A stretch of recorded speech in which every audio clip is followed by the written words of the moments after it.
बड़ी खबर पर सबसे बड़ी खबर यह है कि जेडीयू ने जीतन राम मांझी को पार्टी से ही निकाल दिया है। बिहार के मुख्यमंत्री जीतन राम मांझी जिन्हें पार्टी से निष्कासित कर दिया है जेडीयू की ओर से, और इसके बाद समीकरण काफी बदल गए हैं। मिथिलेश लगातार पटना से हमें जानकारी दे रहे हैं। मिथिलेश, अभी तक संविधान का हवाला देकर मांझी कई बड़ी बड़ी बातें कर रहे थे, लेकिन अब तो पार्टी से निकाल दिए गए हैं। क्या कुछ बदल गया है इसके बाद?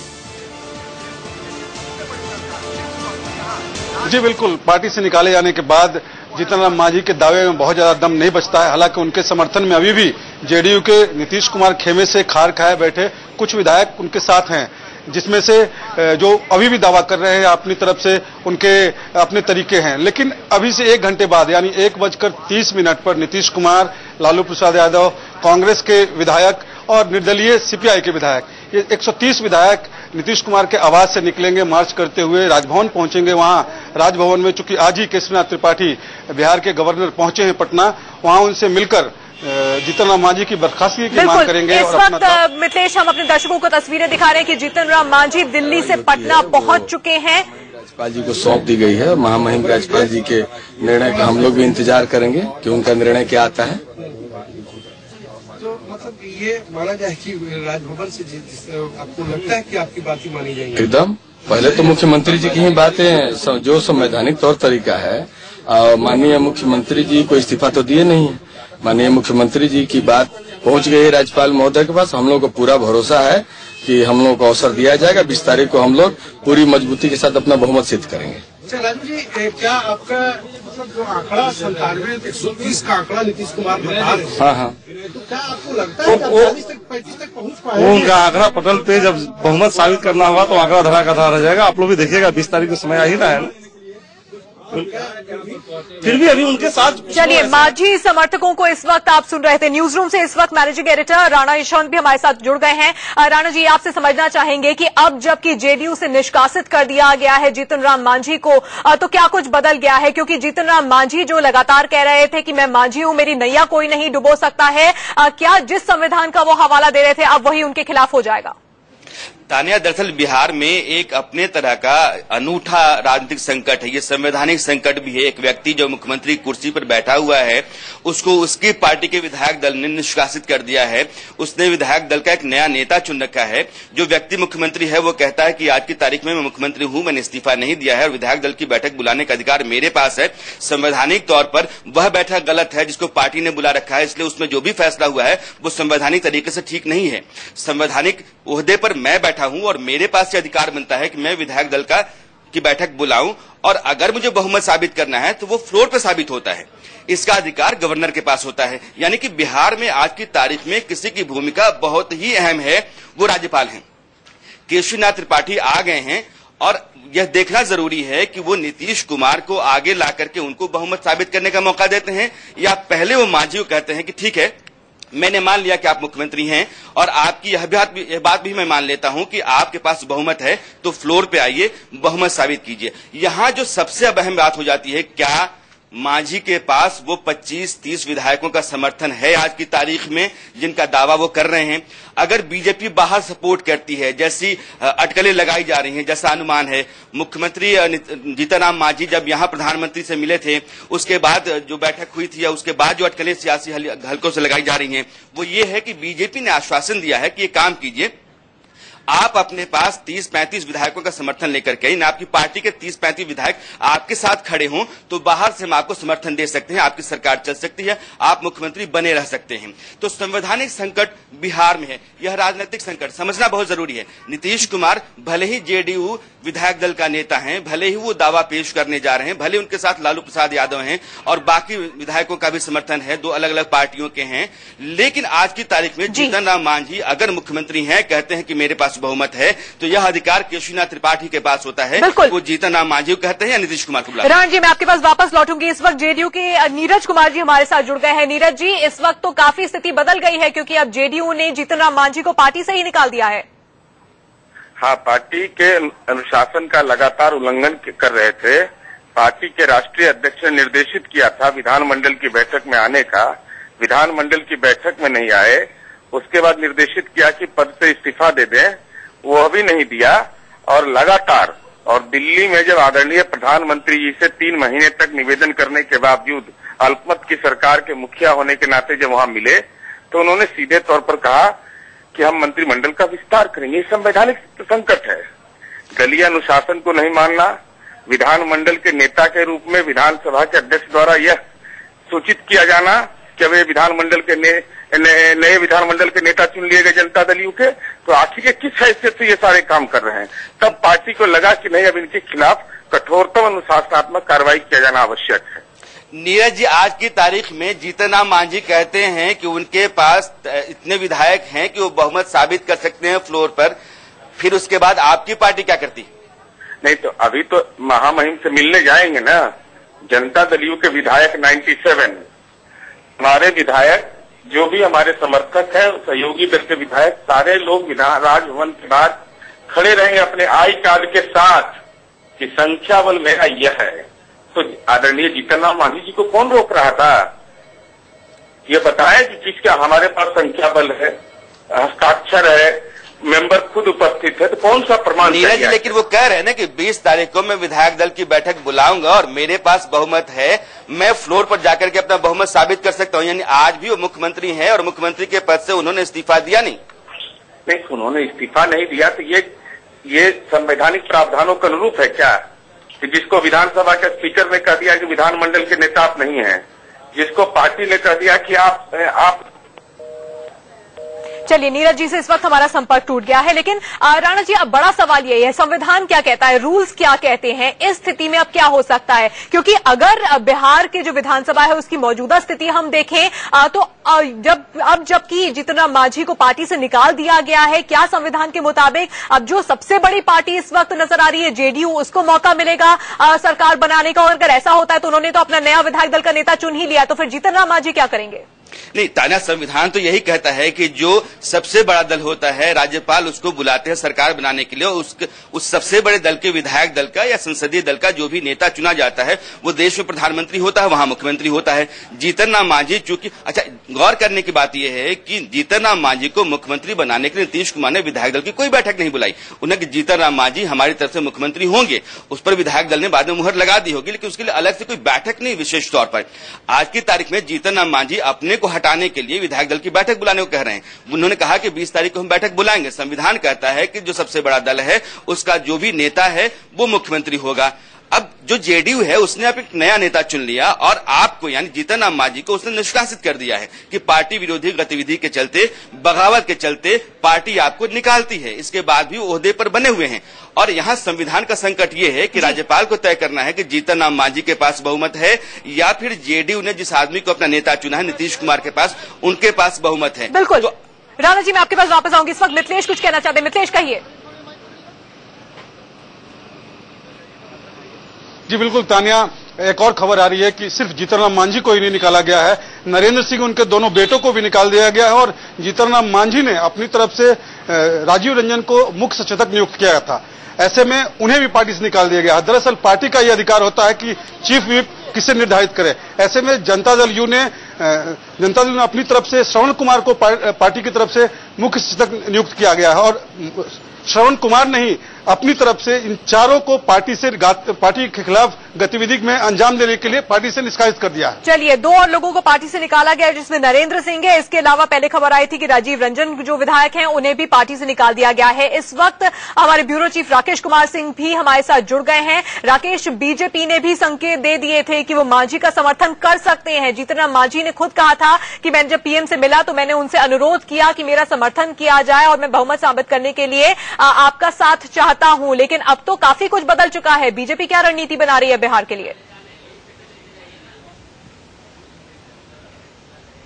देखिए, बीजेपी के बड़े नेता और केंद्रीय मंत्री इंडिया न्यूज से खास बातचीत में उन्होंने कहा कि कल बिहार के मुख्यमंत्री जीतन राम मांझी की उनसे मुलाकात हुई थी और मुलाकात में वो पूरी तौर से आश्वस्त है। उन्होंने कहा कि नीतीश कुमार के सामने झुकने का सवाल ही नहीं उठता है।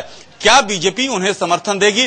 उन्होंने बीजेपी की ओर से, जो सूत्रों की माने तो बीजेपी की ओर से यह साफ तौर पे कहा गया है पहले अपनी संख्या आप मजबूत करें, उसके बाद पार्टी। लेकिन पार्टी के बड़े नेता और केंद्रीय मंत्री इस पूरे मामले को लेकर जो बिहार में स्थिति चल रही है उस पर पूरी तौर पर नजर बनाए हुए हैं और बिहार के मुख्यमंत्री ने उन्हें स्पष्ट तौर पर कहा था। आपकी जगह राकेश आपको रोकना चाहूंगी क्योंकि पप्पू यादव आरजेडी नेता हमारे साथ इस वक्त जुड़ गए हैं। पप्पू यादव जी, आपसे जानना चाहेंगे कि जीतन राम मांझी को पार्टी से निकाल दिया है जेडीयू ने, अब क्या आप और जेडीयू मिलकर यानी कि आरजेडी और जेडीयू मिलकर राज्यपाल के सामने ये रखेंगे कि आप सरकार बनाना चाहते हैं? देखिए, सरकार बने जाए वो अलग बात है, लेकिन एक बात को हमेशा गंभीरता से सोचना होगा कि सोशल कॉम्बिनेशन को अपमानित करके हम भविष्य में किसी तरह की योजना नहीं बना सकते। और जीतन राम मांझी को निकालना, अन्य लोगों को नहीं निकालना, लगातार अपमानित पर अपमानित 27% लोग अपमानित होंगे। हमारे नेता को हस्तक्षेप करना चाहिए कि सरकार बना ले। पप्पू जी एक मिनट आप लेकिन एक धारा जो हमारे पास बचेगा क्या? सबसे बड़ा सवाल है कि ऊंची जात के लोग पहले ही चले जा चुके हैं बीजेपी में और अल्पसंख्यक को पहले ही हम अपमानित कर चुके हैं। जब 27% दलित और महादलित हमारे पास बचेगा नहीं तो हम किस वोट से अति पिछड़ा पहले ही आज 3 हिस्सा जा चुका है, तो किस मत से हम बीजेपी को रोकेंगे? पप्पू जी, आपकी पार्टी, आप आरजेडी के सांसद हैं, आपकी पार्टी जेडीयू के साथ खड़ी है। लालू प्रसाद जी नीतीश कुमार के साथ अभी थोड़ी ही देर में गवर्नर हाउस जाने रहे हैं। आप जीतन राम मांझी के हक में बात कर रहे हैं? भैया, हम जीतन राम मांझी जी के हक में नहीं बात कर रहे हैं, हम बात कर रहे हैं सामाजिक न्याय और गरीबों के हक में, बिहार के हक में, जो समाजवाद की धरती रही है, तो हमेशा गरीब और सामाजिक न्याय के पक्षधर रहे हैं। इसका मतलब है ये मानो कि जीतन राम मांझी अगर खड़ा होते हैं, वो अपने आसपास 30-35 विधायकों को खड़ा करते हैं, तो पप्पू यादव उनके साथ खड़े दिखेंगे? देखिए, मैं एक बात आपको स्पष्ट कह दूं, मेरी विचारधारा साफ है। मैं आदरणीय नेता लालू यादव जी से कहना चाहूंगा कि बीजेपी को रोकने के लिए हर परिवेश और परिस्थिति में जीतन राम मांझी को गले लगाना चाहिए, चाहे हमको चुनाव में क्यों नहीं जाना पड़े। मैंने माना कि आपने लालू यादव को कहा या कहेंगे, लेकिन लालू यादव अगर नीतीश कुमार का साथ नहीं छोड़ते हैं तो? नहीं, सत्ता महत्वपूर्ण नहीं है, सत्ता को लात मारना चाहिए और हम लोग को चुनाव में जाना चाहिए। यानी कि जीतन राम मांझी के हक में आप खड़े हैं, आप लालू प्रसाद यादव के खिलाफ हैं? नहीं, लालू यादव जी के खिलाफ कैसे खड़े हो सकते हैं? मेरे नेता है भाई। नहीं पप्पू जी, होने का क्या होता है? अगर नीतीश कुमार के साथ लालू प्रसाद यादव खड़े हैं, वो गवर्नर हाउस जाते हैं और जीतन राम मांझी को हटाए जाने, नीतीश कुमार को मुख्यमंत्री बनाने का समर्थन करते हैं, तो आप कहाँ खड़े हैं? वो पार्टी की विचारधारा है, मेरी व्यक्तिगत राय है। मैं अपने चलिए पप्पू जी का डेमोक्रेसी में पूरा अधिकार है मुझको। चलिए पप्पू जी, धन्यवाद हमारे से बातचीत करने के लिए। राणा जी, मैं आपको यहाँ पे बीच में रोकना चाहूंगी। इस वक्त केसी त्यागी कुछ कह रहे हैं, सीधे सुन लेते हैं। कि ये मीटिंग अवैध है, ये ऐसा ही है जैसे कल को श्री अमित शाह श्री नंदकिशोर यादव को या किरण बेदी को कहें कि मीटिंग बुला लिए और किरण बेदी और नंदकिशोर शाह जी भी मना कर दे कि नहीं, हम मीटिंग नहीं बुला सकते। ये उसी तरह का है। अगर वो इंडिसिप्लिन एक्ट हो जाता है तो ये भी इंडिसिप्लिन एक्ट है। और क्या पार्टी का कोई भी एमएलए, चाहे वो लेजिस्लेटिव पार्टी का भी चेयरमैन हो, लीडर हो, पार्टी के राष्ट्रीय अध्यक्ष से बड़ा नहीं है। इसलिए वो निरंतर लगातार एंटी पार्टी एक्टिविटीज में लगे हुए थे। मेरे पास श्री नंदकिशोर यादव, श्री रविशंकर प्रसाद और श्री जो सबसे बड़े कमेंटेटर हैं बिहार में, मोदी जी, छोटे मोदी जी, उनके वक्तव्य है कि बिहार जंगल राज की तरफ जा रहा है। जब से मांझी जी आया है, महिलाएं सुरक्षित नहीं है, लॉ एंड ऑर्डर खराब है और इस सरकार को तुरंत बर्खास्त करना चाहिए। तो श्री सुशील मोदी जी की सलाह पर जब हमने काम करना शुरू किया तो मोदी जी हमारे खिलाफ हो गए। अब कह रहे राष्ट्रपति शासन लगना चाहिए। तो ये सारी जो स्क्रिप्ट है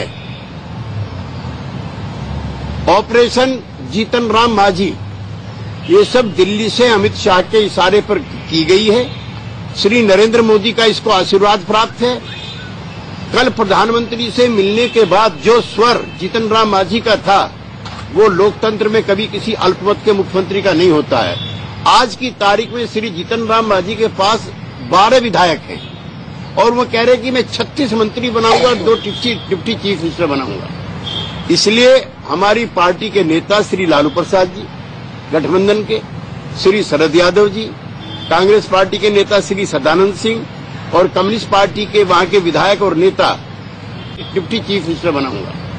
इसलिए हमारी पार्टी के नेता श्री लालू प्रसाद जी, गठबंधन के श्री शरद यादव जी, कांग्रेस पार्टी के नेता श्री सदानंद सिंह और कम्युनिस्ट पार्टी के वहां के विधायक और नेता श्री शरद यादव और श्री नीतीश कुमार जी के साथ 1:30 बजे गवर्नर से मिल रहे हैं। हमने गवर्नर महोदय से आग्रह किया है कि ये इनका विधानसभा में बहुमत नहीं है और अब ये पार्टी के भी प्राथमिक सदस्य नहीं है, जिस पार्टी के सदन के नेता के नाते इनको मुख्यमंत्री बनाया गया था।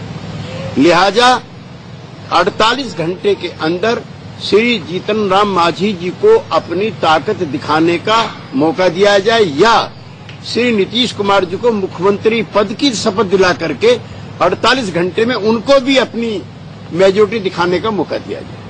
चलिए, केसी त्यागी को आप सुन रहे थे, जिन्होंने साफ किया कि या तो जीतन राम मांझी बहुमत साबित कर दें या फिर नीतीश कुमार की को शपथ दिलाई जाए बतौर मुख्यमंत्री बिहार के। ये बात लेकर राज्यपाल से मिलने के लिए आज जाएंगे दोपहर 1:30 बजे। इस बड़ी खबर पर हमारी नजर बनी हुई है। एक छोटे से ब्रेक ले बाहर निकाल दिया है जेडीयू ने, यानी कि बिहार में चीजें तेजी से बदल रही हैं। राणा जी इस वक्त लगातार हमारे मैनेजिंग एडिटर न्यूज रूम से हमारे साथ बने हुए हैं। राणा जी, कुछ ही पलों पहले पप्पू यादव ने जो बात कही वो काफी अहम है, क्योंकि नीतीश बनाम मांझी की लड़ाई में जेडीयू में तो टूट-फूट हो ही रही थी, लेकिन आरजेडी में भी अब इस मामले को लेकर पप्पू यादव ने जो बात कही है, खुलकर तो समर्थन की बात नहीं कही है जीतन राम मांझी को, लेकिन जो कहा है वो काफी कुछ बयां करता है।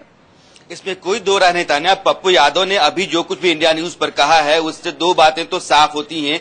एक, बिहार में न सिर्फ संवैधानिक संकट खड़ा है बल्कि राजनीतिक संकट भी खड़ा हो गया, और सिर्फ एक ही पार्टी में नहीं बल्कि दो पार्टियों में। पप्पू यादव यह कह रहे हैं कि आज बहुत जरूरी है कि जीतन राम मांझी का समर्थन किया जाए, उनके साथ खड़ा हुआ जाए।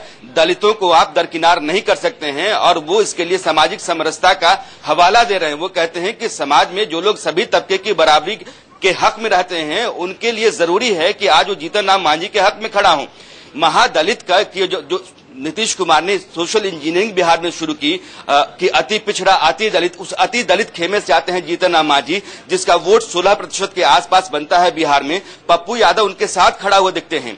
वो लालू प्रसाद यादव के साथ खड़े नहीं है। वो कहते हैं कि मैं अपने नेता लालू प्रसाद यादव से गुजारिश करूंगा कि उस बात पर विचार करें कि नीतीश कुमार का साथ छोड़कर के जीतन राम मांझी के साथ खड़े हों। बिहार में दलितों के साथ खड़ा होना आरजेडी और लालू प्रसाद यादव के लिए जरूरी है, क्योंकि उन्होंने राजनीति जो की है ऐसे ही गरीब गुरबे दलित की राजनीति की है, और उस राजनीति के हवाले से लालू प्रसाद यादव को आज की तारीख में जीतन राम मांझी के साथ खड़ा होना जरूरी है, नीतीश कुमार के साथ नहीं। दूसरी तरफ आप देखिए कि नीतीश कुमार जो विधायक दल के नेता चुन लिए गए हैं उसके बाद भी जीतन राम मांझी मुख्यमंत्री बने हुए हैं। जीतन राम मांझी यह दावा कर रहे हैं कि उनके पास बहुमत है, सरकार चलाने की कुव्वत उनके पास आज भी है। उधर नीतीश कुमार इस बात का इंतजार कर रहे हैं कि गवर्नर उनको बुलाएं और उनको मुख्यमंत्री बनाएं, क्योंकि विधायक दल का नेता जो पार्टी बहुमत में है, जो पार्टी वहां सबसे बड़ा दल है, उसके नेता है वो, इसलिए गवर्नर को उनको बुलाना चाहिए और उनको मुख्यमंत्री की शपथ दिलानी चाहिए। अब यह संकट राज्यपाल के सामने है। बिल्कुल, अब बड़ा संकट खड़ा हो गया है, बड़ा सियासी संकट। इस पर लगातार हमारी नजर बनी हुई, क्योंकि पप्पू यादव का ये कहना कि जीतन राम मांझी के साथ जो हो रहा है वो गलत हो रहा है, अपने आप में एक बहुत बड़ा बयान है। और इसी के बाद अब सियासी संकट और बड़ा हो गया है। सिर्फ एक पार्टी तक ये संकट सीमित नहीं है। इस बड़ी खबर पर हमारी नजर लगातार बनी हुई है। तमाम बड़े रिपोर्टर्स हमारे साथ बने हुए हैं। छोटा सा ब्रेक, होंगे